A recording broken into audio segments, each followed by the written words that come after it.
GM reported third quarter net income of $1.5 billion.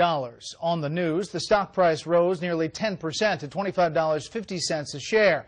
That's less than half of what's needed for taxpayers to be repaid. In the battleground state of Ohio, the terms of that bailout deal are still not sitting well with a number of Delphi workers. Correspondent Steve Brown has more. I bet on American workers. I bet on American manufacturing. That's how President Obama describes the U.S. auto bailout on the campaign trail. In '09, teetering GM got billions, but the deal would not work without labor peace, and the United Auto Workers wanted Delphi members taken care of. Delphi was and is GM's top part supplier. At the same time of the bailout, Delphi itself was wading through bankruptcy. It canceled its employee pensions, handing off the remains to the federal government. A nightmare for Delphi retirees. My pension went from $2,550 a month, guaranteed, to the federal government saying you can get $385 a month. Almost 30,000 Delphi UAW members like Rick Tincher were the folks the International Union wanted helped.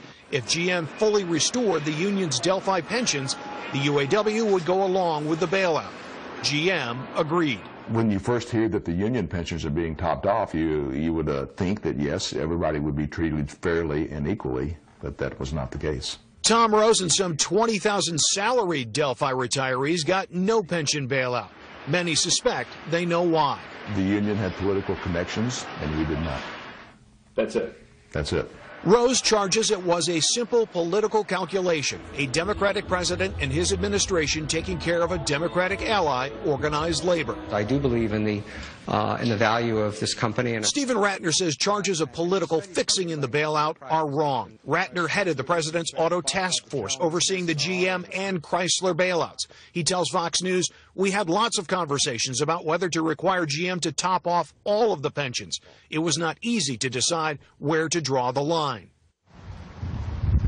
Ratner says UAW workers had to be in the factories if the GM bailout was going to work, so they drew the line at topping off the Delphi UAW pensions. Brett?